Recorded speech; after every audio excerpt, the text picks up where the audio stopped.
streaming live across the country, tackling the topics everyone is talking about online. Share, engage, and interact. This is Newsfeed Now. Good Tuesday morning, everyone. I am back. It is your host, Hillary Hunt. It is time for Newsfeed Now. Thanks for hanging out with us. Here's what we're going to be talking about. We're going to be taking a look at the top trending stories this morning, as always. That's including lawmakers working on a COVID relief deal, how an 18-year-old saved 5 lives, and a Tennessee bakery receiving a surprise, just what they needed in this time. And of course, let me get my mask. The latest on Super Bowl 55. But of course, we got to start with the ongoing pandemic. The coronavirus pandemic. More than 30 million people have received at least their first dose of the coronavirus vaccine. That's according to the CDC. 25 million have received that first shot. Another 5 million have received both doses. And nearly 50 million doses have been distributed across the country. Even if you're one of those who has received the shot, health experts say you still need to wear a mask. And let's talk about what's happening on Capitol Hill this week. All eyes on Washington as Congress and the president try to work out that new coronavirus relief deal. On Monday evening, a group of 10 Republicans met with the president to present their own deal. Washington correspondent Rashad Hudson has the latest from our nation's capital. I think it was an excellent meeting. A group of Republican senators spent nearly 2 hours negotiating with President Biden to shrink his $1.9 trillion COVID relief package. All of us are concerned about struggling families, teetering small businesses. Maine Senator Susan Collins says they didn't come up with any agreement with the president, but the group looks forward to future talks with the administration. I am hopeful that we can once again pass a 6th bipartisan COVID relief package. The counteroffer comes from the group as congressional Democrats are preparing to move forward with or without GOP support. Hi, everyone. The White House press secretary Jen Psaki says meeting with GOP lawmakers shows President Biden is willing to work across party lines, but remains focused on providing the needed level of relief to Americans. It's important to remember that the size of the package was designed with the size of the crisis, dual crises, as we've said. I want to bring in Rashad Hudson joining us from our nation's capital. And Rashad, one good thing here is that the GOP is coming forward, because at first they weren't saying anything and President Biden was considering just pushing his bill right through. That's right. Good morning, Hillary. They are proposing a $600 billion coronavirus relief package that's much smaller than the $1.9 trillion from the Biden administration. But they're saying that there are some areas of agreement, but they're still very far apart when it comes to that top dollar figure. And a lot of Americans, Rashad, are obviously looking at that COVID relief for small businesses, even what's going into your own personal bank account. And right now the GOP is, correct me if I'm wrong, proposing $1,000 in direct payments versus the $1,400 that the president, Joe Biden, wants right now. Yeah, the GOP senators are calling their plan a more targeted plan, meaning they want to give this money to people who are not getting a paycheck from their job. And they're also wanting to cap that $1,000, that direct payment to Americans at $50,000 a year. That would be for people making $50,000 or less that would get the $1,000 if the GOP plan was adopted.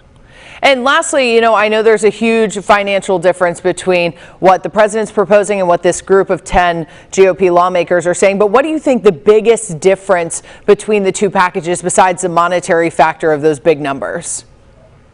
Well, I think 2 of them. In the Biden plan, there's a $15 minimum wage increase. Republicans are saying now is not the time to increase the minimum wage for businesses that are struggling. And the other issue is state and local government funding. Democrats are in favor of giving more money to state and local governments. Republicans are saying now is not the time to bail out some of those states that have, quote, mismanaged their funds. Thank you, Rashad Hudson on Capitol Hill, something he's going to continue to monitor for us this week. Thanks so much, Rashad. Let's talk about small businesses. We know across the country they're all struggling to pay their bills due to the COVID-19 pandemic. Alex Cordetti tells us how a media company really stepped in to keep the doors open and the dreams alive for a beloved business in Middle Tennessee.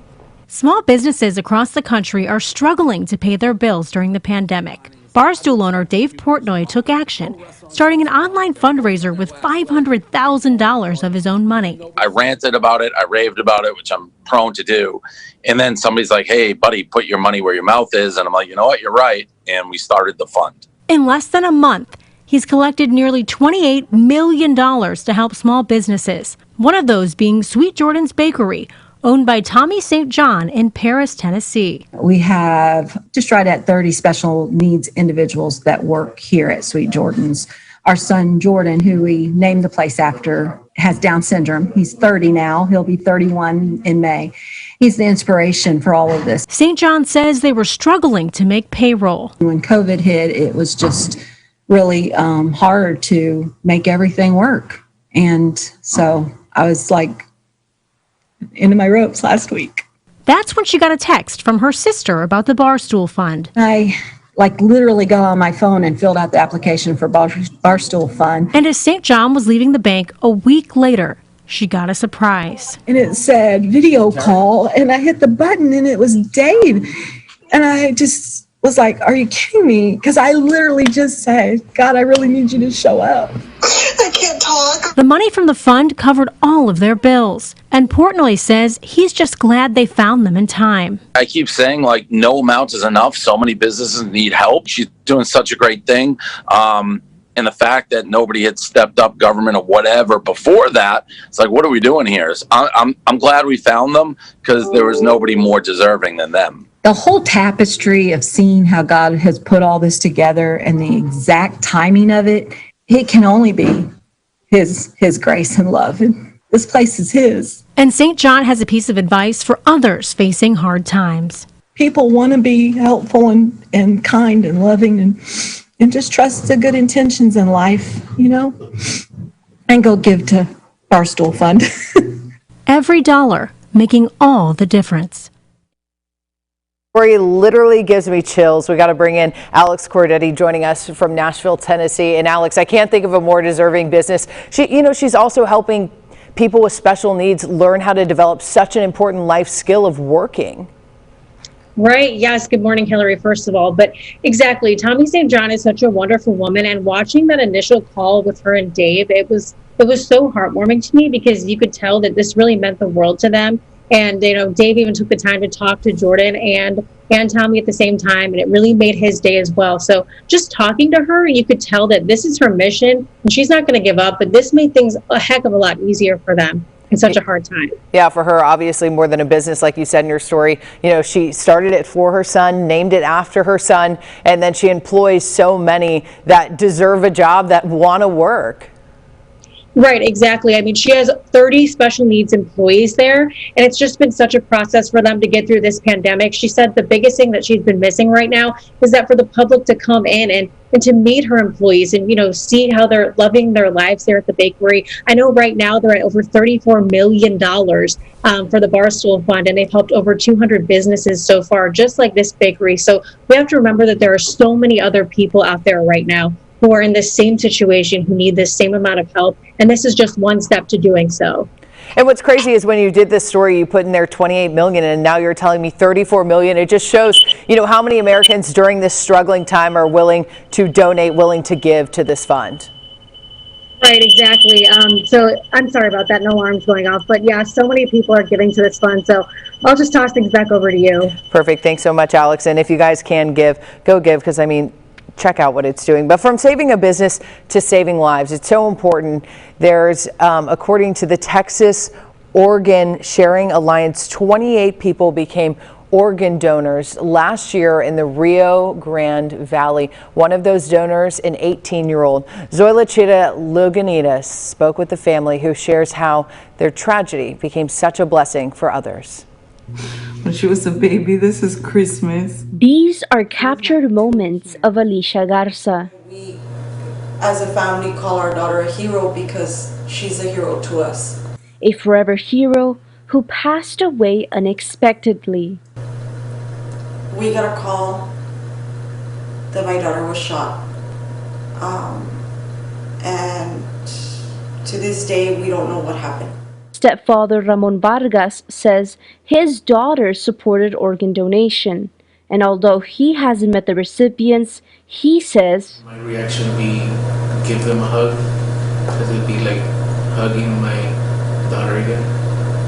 A piece of her lives inside them. Alicia saved 5 lives and has now given both parents a different perspective and a purpose. We're trying to get other people, inform other people to be organ donors as well, to show what my daughter did. Both parents have a sense of peace knowing that their daughter still lives on. Let's bring in Xochitl Lagunas joining us from Brownsville, Texas. And you know, your story really hit on just the difference that simple little check mark when you go to get your license can truly make in someone's life. No, yes, definitely. You know, the family, like I said in the story, they just, it was unexpected. You know, the loss of their daughter, very unexpected, very a sad story. But, you know, at the same time, it was more of them getting themselves informed about what organ donation is all about. You know, this was something that their daughter looked forward to, and they were scared. They were scared to have their daughter, you know, be a part of this movement, and for the fact that they were able to realize how big and important this was going to impact other people's lives.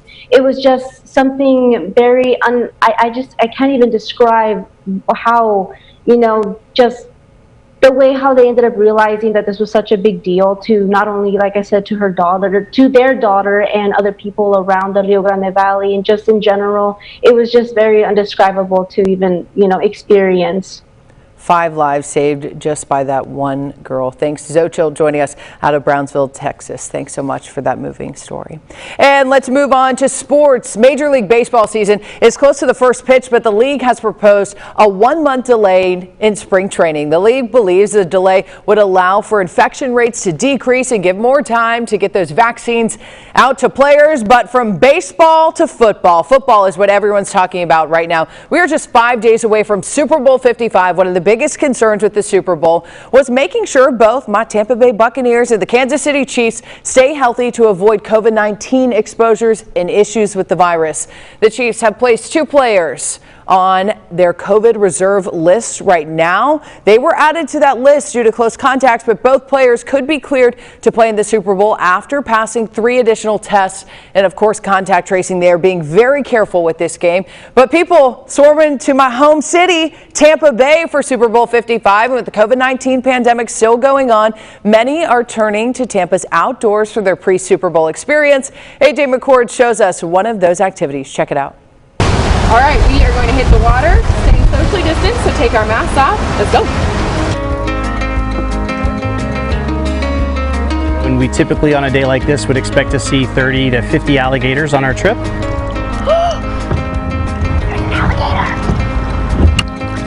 He's chunky. He just ate, so we should be good.